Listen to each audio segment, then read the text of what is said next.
Baik, dan kita akan coba bahas apa saja sih prinsip-prinsip dalam agribisnis ya. Yang pertama itu adalah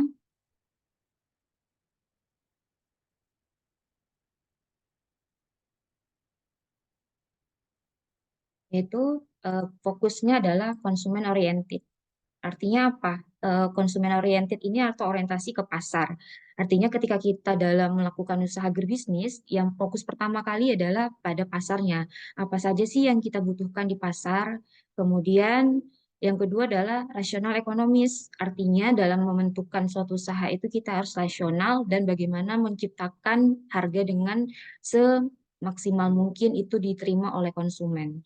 Kemudian yang ketiga ada impersonal kompetitif, yaitu bagaimana persaingan dalam agribisnis ini tidak begitu kelihatan. Jadi bisa saja kita memiliki persaingan di antara sekitar kita. Dan yang paling penting adalah prinsip agribisnis itu sebagai satu sistem. Artinya, tadi seperti yang saya tanyakan kepada Saudari Frideni, dalam agribisnis itu terdiri dari berbagai subsistem. Jadi dalam subsistem itu tidak bisa berdiri sendiri, sehingga saling subsistem itu saling mendukung satu sama lain. Dan yang kelima itu ada sustainable development, artinya dalam bidang agribisnis ini kita tidak bisa hanya memikirkan jangka pendek, tapi juga harus memikirkan bagaimana keberlanjutannya. Dan juga tadi terkait dengan informasi, dalam agribisnis ini sangat penting bagaimana informasi itu bisa mendukung keberhasilan dalam agribisnis. Jadi kalau misalnya kita ingin memulai dalam usaha agribisnis, kalau kekurangan informasi, terutama informasi harga, terutama kekurangan informasi bagaimana konsumen kita, nah ini akan memperlambat atau menjadi kendala nanti dalam agribisnis. Dan yang paling penting adalah ini terkait dengan dunia usaha, karena memang agribisnis ini adalah bisnis kita di bidang pertanian. Nah, selanjutnya kita akan bahas lagi ya terkait kendala-kendala dalam bidang agribisnis. Nah, dalam sebelum kita bahas kendala, jadi dalam prinsip-prinsip agribisnis ini ada 3 poin ya yang saya ingin tekankan, ada production, ada supply, dan demand. Maksudnya apa? Dalam agribisnis ini kita akan berkegiatan dalam 3 hal ini. Bagaimana kita bisa memproduksi, bagaimana kita bisa menawarkan produk yang sesuai dengan permintaan konsumen. Jadi kalau kita punya konsumen, kita bisa memproduksinya dan kita bisa menawarkan harga yang sesuai dengan konsumen tadi.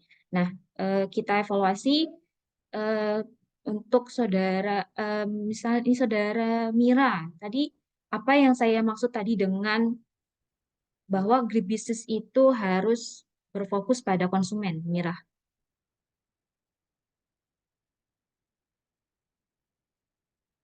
Ya, Mira, bagaimana Mira? Tadi yang saya katakan bahwa agribisnis itu harus berfokus pada konsumen. Itu maksud dari prinsip yang mana, Mira? Dari yang 7 ini. Orientasi ke pasar ya, Bu? Oke, baik. Baik sekali jawabannya ya. Jadi benar. Jadi dalam prinsip agribisnis itu orientasi ke pasar adalah kita fokusnya pada konsumen atau consumer oriented. Nah, kita coba lanjut ya.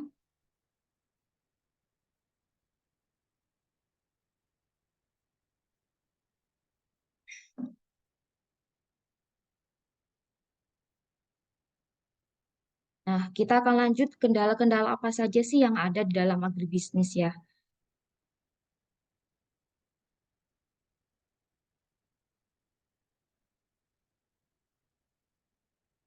Nah, sebelum kita masuk ke materi, bisa Saudara eh, Yusran, apa sih yang Saudara Yusran tahu terkait kendala apa saja sih yang dalam agribisnis itu sendiri? Kendala agribisnis ya Bu ya. Ya, Mungkin kurang sejahteranya pelaku-pelaku UMKM terkait agribisnis Bu. oke. Seperti Selain tidak pendidikannya kurang, misalnya kurang tersentuh teknologi dan lain-lain.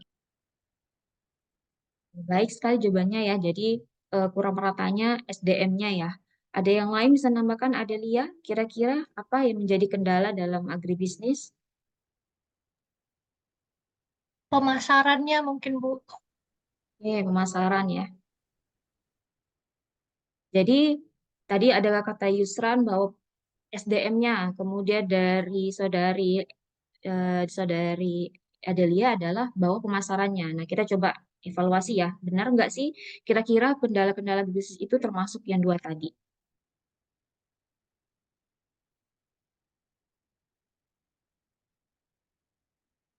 Nah, ini ada beberapa hal ya yang menjadi kendala-kendala dalam agribisnis. Yang pertama itu adalah kita harus tahu dulu sifat produk pertanian kita itu sifatnya adalah sifat yang kualitas dan jumlahnya itu tidak bisa kita kuasai. Artinya tidak ada kepastian jumlahnya berapa dan kualitasnya berapa yang kita inginkan. Seperti volumenya yang bersifat bulky atau memenuhi. Kemudian yang kedua produknya mudah rusak, kemudian bersifat ini ya musiman. Jadi kita tidak bisa misalnya Adelia ingin makan buah durian saat ini, padahal saat ini belum musimnya. Nah mungkin itu bisa menjadi kendala kita pengen ingin makan sesuatu tapi tidak lagi musimnya, misal seperti itu. Atau produknya mudah rusak. Kita tahu bahwa produk-produk pertanian itu sifatnya hanya misalnya hanya bertahan 1 sampai 2 hari seperti itu. Nah, tadi yang dijawab oleh Saudara Adilia dan Yusran itu sangat benar di sumber daya pertanian yang beragam. Bahwa dari sumber daya alam ini kita punya kendala ya, bahwa sumber daya alam kita ini sifatnya ada yang bisa diperbarui dan ada yang tidak bisa diperbarui. Kemudian ada sumber daya manusia. Nah, sumber daya manusia ini terkait dengan tadi seperti kata Saudara Yusran, pendidikannya gitu ya. Pendidikannya itu tidak merata. Jadi beberapa di lokasi daerah lokal pertaniannya itu masih hanya pendidikannya tahap SD sampai SMP. Nah, ini yang akan menyebabkan pertanian kita kurang untuk bisa lebih inovatif gitu ya terkait dengan perkembangan teknologi dan penggunaan dari teknologi itu sendiri. Nah, selain itu yang ketiga adalah resiko. Nah, ini yang belum kita bisa pastikan dari sifat produk tadi dan beragamannya tadi sumber daya, resiko yang diterima dari usaha pertanian itu sangat besar. Nah, resiko produksi, resiko harga, resiko investasi. Kira-kira maksudnya apa ini resiko produksi? Saudara Yusran bisa menjelaskan apa sih yang dimaksud dengan resiko produksi? Resiko produksi itu adalah ketika manajemen produksi yang kita lakukan tidak terlalu bagus, Bu, itu akan berdampak terhadap hasil produksi yang kita lakukan. Baik sekali jawabannya ya. Jadi ketika kita melakukan tadi usaha pertanian yang sifatnya tidak bisa kita kuasai, kita kendalikan, sehingga banyak resiko manajemen produksi tadi ya. Misalnya kita ingin butuh misalnya buah durian itu saat ini kita tidak bisa mengendalikannya karena mungkin faktor cuaca, misalnya faktor alamnya, dan itu tidak bisa kita dapatkan. Nah, untuk resiko harga sendiri, ada yang bisa menjelaskan sebelum saya tambahin, Saudari Mira? Harga yang tidak stabil. Ya, baik sekali ya. Jadi kita paham bahwa karena tidak stabilan tadi produksi, maka harga pun sering tidak stabil. Misalnya saat musim panen, harga itu cenderung menurun ya. Kemudian kalau misalnya ketika produknya sedikit, maka harganya cenderung naik. Nah, seperti itu. Dan yang sangat penting ini adalah bagi seorang pelaku usaha yang ini ingin melakukan usaha di bidang berbisnis ada resiko investasi. Artinya apa? Ketika kita ingin menanam sawit, misalnya contohnya, kita harus menunggu sampai sekitar 5 tahun untuk mendapatkan hasil. Dan dalam waktu 5 tahun itu kita banyak mengeluarkan biaya-biaya sehingga penerimaannya juga akan semakin lama. Nah, ini yang menyebabkan beberapa kendala-kendala dalam agribisnis. Ada pertanyaan dari sini, dari tiga hal ini? Tidak ada ya? Belum, Bu. Oke, kita lanjut ya. Jadi dari beberapa kendala tadi, nah beberapa kebijakan strategis ya, ini mungkin akan saya sedikit jelaskan saja. Ada 4 kebijakan dari berbagai kendala dan prinsipnya tadi. Jadi dalam kebijakan agribisnis ini harus berdaya saing. Artinya apa? Tadi seperti yang kita bahas bahwa prinsip agribisnis itu adalah konsumen oriented, berfokus pada pasar, sehingga ketika kita mampu memenuhi kebutuhan pasar, maka kita bisa menciptakan produknya dan produk itu bisa diterima oleh konsumen. Dan yang kedua, berkerakyatan. Berkerakyatan ini apa maksudnya? Artinya semua sumber daya alam itu dikelola oleh rakyat, kemudian dikembalikan lagi kepada rakyat sehingga ada sifat adil di sini ya. Jadi bagaimana menciptakan keadilan dalam pertanian itu adalah berkerakyatan. Dan yang ketiga, ada desentralistik, yaitu di sini adalah kita menggunakan namanya berbasis kearifan lokal. Kearifan lokal itu apa kira-kira? Ada yang bisa nambahin nggak? Kearifan lokal itu apa, Ihsan?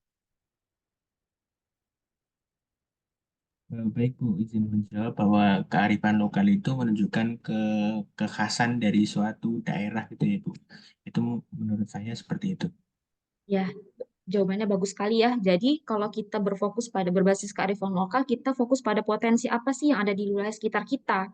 Misalnya di wilayah Bengkulu ini terkenal dengan perikanannya, maka kita cenderung berfokus pada potensi apa saja sih yang bisa kita kembangkan dari pertanian perikanannya di Bengkulu. Dan yang paling penting adalah tadi sesuai dengan prinsip tadi berkelanjutan, artinya dalam eh, dalam agribisnis ini kita harus mengetahui bahwa fokus kita bukan saat ini, tapi untuk jangka panjang, sehingga nanti keturunan kita bisa juga menikmati dari hasil pertanian yang saat ini. Nah, mungkin ini penjelasan lebih detailnya nanti bisa dibaca sendiri ya di materi. Nah, untuk selanjutnya ini adalah kita coba diskusi ya. Referensinya yang bisa kita pakai, ini ada beberapa referensi yang bisa digunakan untuk memperdalam lagi nih tadi yang saya jelasin. Kemudian untuk memperkuat lagi, tadi kan sudah pretest ya. Nah, sekarang kita coba post-test. Nah, kita lihat bagaimana sih evaluasi rekan-rekan mahasiswa tadi dari penjelasan saya, apakah ada yang masih belum paham. Nah, silakan di-scan barcode-nya ya. Oke, saya tunggu sekitar 5 menit ya. Oke, nah bisa dilihat nih dari hasil protesnya masih ada yang turun, ada yang sudah naik. Nah, mungkin nanti bisa dievaluasi lagi nih cara belajarnya apakah ada yang kurang atau nanti bisa sambil diskusi bisa semakin paham lagi ya. Nah, untuk memperdalam penjelasan tadi, kita coba ke diskusi ya. Nah, di sini saya minta masing-masing buat kelompok, per kelompoknya 5 orang, dan masing-masing tim, masing-masing kelompok ini coba analisis kendala agribisnis apa saja sih yang ada di Provinsi Bengkulu. Nah, tadi ada 5 kelompok. Nah, 5 kelompok ini dibagi berdasarkan komoditas pangan, hortikultura, peternakan, perikanan, dan komoditas perkebunan. Dan pilih salah satu komoditinya. Dan sumber referensinya minimal 2 jurnal ya, 1 jurnal Indonesia dan 1 jurnal lagi dari internasional. Deadline waktunya 30 menit, setelah itu nanti kita presentasi masing-masing kelompok ya. Dan diharapkan kelompok yang lain juga berpartisipasi aktif. Oke, Oke baik, kita sudahi ya diskusinya. Silakan kelompok 1 untuk mempresentasikan hasilnya. Jika ada tanggapan, silakan teman-teman yang lain untuk menanggapi ya, apa responsi dari hasil analisis kendala agribisnis yang di Provinsi Komunitas Pangan ya untuk kelompok 1. Baik, jika sudah tidak ada pertanyaan lagi, mungkin kita cukupkan ya materi kita hari ini. Mungkin sekilas flashback lagi tadi ya dari hasil penjelasan saya. Ada yang bisa menyimpulkan ya topik kita hari ini, Mira? Silakan. Apa sih yang bisa didapatkan tadi dari materi yang saya sampaikan? Minimal satu saja. Apa yang bisa disampaikan tadi? Dari prinsip atau kendala atau kebijakan strategisnya, Mira?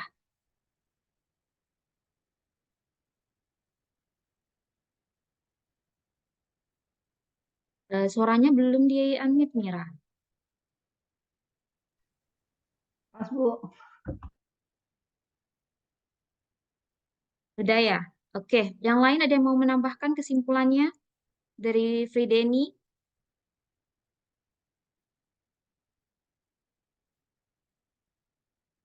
atau Saudara Elwan? Saya tidak kelihatan wajahnya. Apa yang bisa diambil kesimpulan tadi dari materi yang kita pelajari hari ini?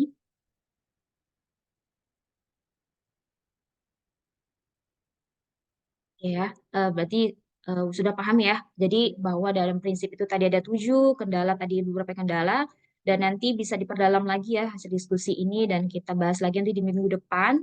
Kita coba analisis lagi nih hasil dari yang didiskusikan, kemudian kita kaitkan dengan materi berikutnya.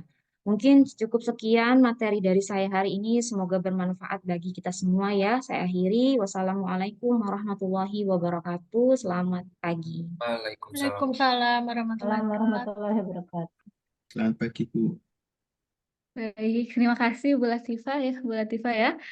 Baik, langsung saya serahkan kepada Pak Gubernur untuk menyampaikan masukan kepada Bapak. Saya silahkan.